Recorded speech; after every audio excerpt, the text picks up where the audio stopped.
یہ قرآن ایک بابرکت کتاب ہے جسے ہم نے آپ صلی اللہ علیہ وسلم پر نازل کیا تاکہ لوگ اس پہ غور اور فکر کریں اور تاکہ اہل فہم اس سے نصیحت حاصل کریں۔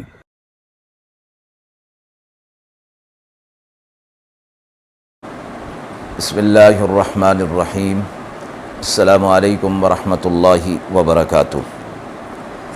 ناظرین کرام، درس قرآن مجید کے آج کے اس پروگرام میں ہم سورۃ القصص کی آیت نمبر 57 تا آیت نمبر 60 کا ترجمہ اور تفسیر پیش کر رہے ہیں، اور آخر میں پوچھے گئے سوال کا جواب ہوگا۔ اعوذ باللہ من الشیطان الرجیم، بسم اللہ الرحمن الرحیم۔ وقالوا إن نتبع الهدى معك نتخطف من أرضنا أولم نمكن لهم حرما آمنا يجبى إليه ثمرات كل شيء رزقا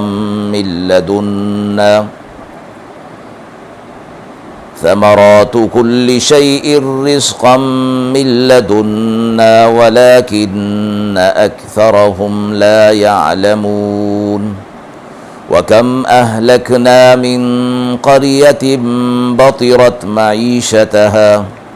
فتلك مساكنهم لم تسكن من بعدهم إلا قليلا وكنا نحن الوارثين وما كان ربك مهلك القرى حتى يبعث في أمها رسولا يتلو عليهم آياتنا وما كنا مهلك القرى إلا وأهلها ظالمون وما أوتيتم من شيء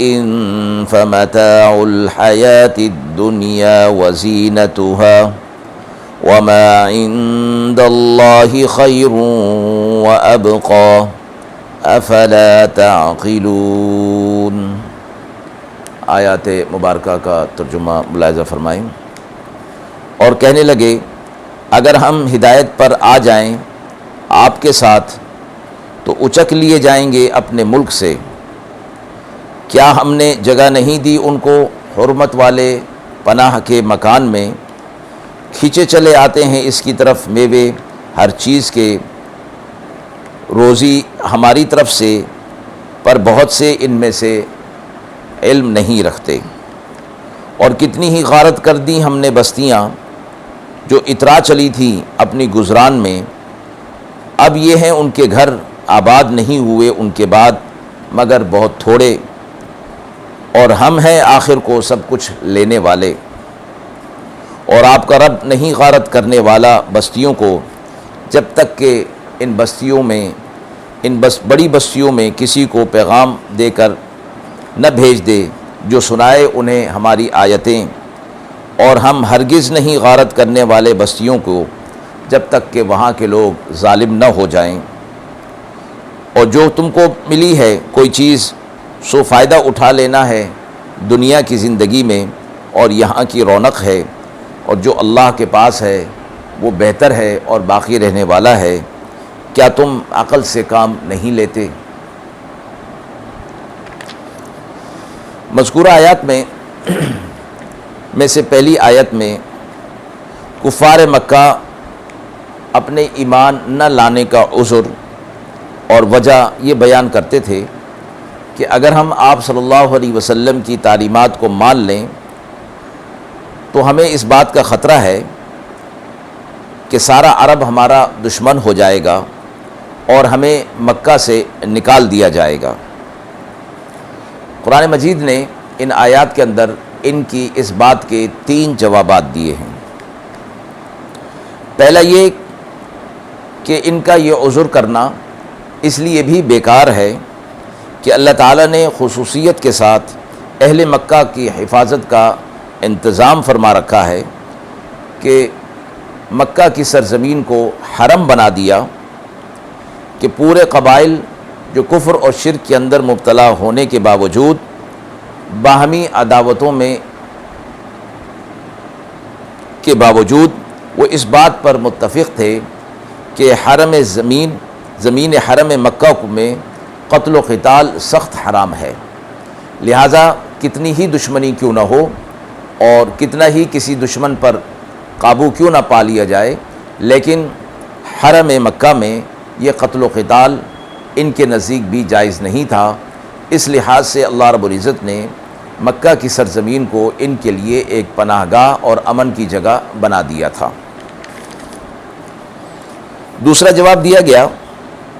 کہ دنیا کی دوسری کافر قوموں کی حالات پر نظر کیا جائے تو ان کے کفر اور شرک کے وبال کے طور پر کس طرح ان کی بستیاں تباہ اور برباد ہو گئیں، حالانکہ وہ مضبوط اور مستحکم مکانات اور قلعوں وغیرہ کے اندر رہا کرتے تھے، وہ سارے انتظامات بیکار ہو گئے۔ تو اصل چیز خوف کی کفر اور شرک ہے جو تباہی اور بربادی کا سبب ہوا کرتا ہے، تو یہ کیسے بے خوف ہو گئے کہ کفر اور شرک سے خطرہ محسوس نہیں کرتے اور ایمان لانے سے انہیں خطرہ محسوس ہو رہا ہے۔ تیسرا جواب انہیں یہ دیا گیا کہ بالفرض ایمان لانے کے حالت میں، ایمان لانے کے نتیجے میں تمہیں کوئی تکلیف پہنچ ہی جائے تو وہ چند روزہ ہوگی، جس طرح کہ دنیا کی عیش و عشرت، مال اور اسباب، ان کا فائدہ دنیا تک ہی ہوتا ہے، کسی کے پاس ہمیشہ دنیا کا مال و متاع اور اسباب نہیں رہتا۔ یہاں کی تکلیف بھی چند روزہ ہے، جلد ختم ہو جانے والی ہے، اس لیے عقل مند آدمی کا کام یہ ہے کہ فکر اس تکلیف کی کرے جو ہمیشہ رہنے والی ہے، اور راحت اس چیز کی فکر کرے جو راحت اس کی ہمیشہ رہنے والی ہے، اور چند روزہ جو تکلیف ہے اس کی خاطر ہمیشہ کے آرام اور راحت کو چھوڑ دینا یہ عقل مندی کی بات نہیں ہے۔ تو ایمان نہ لانے پر جو ان کا عذر لنگ تھا، بیکار کا عذر تھا، اس کا جواب ان کو دے دیا گیا۔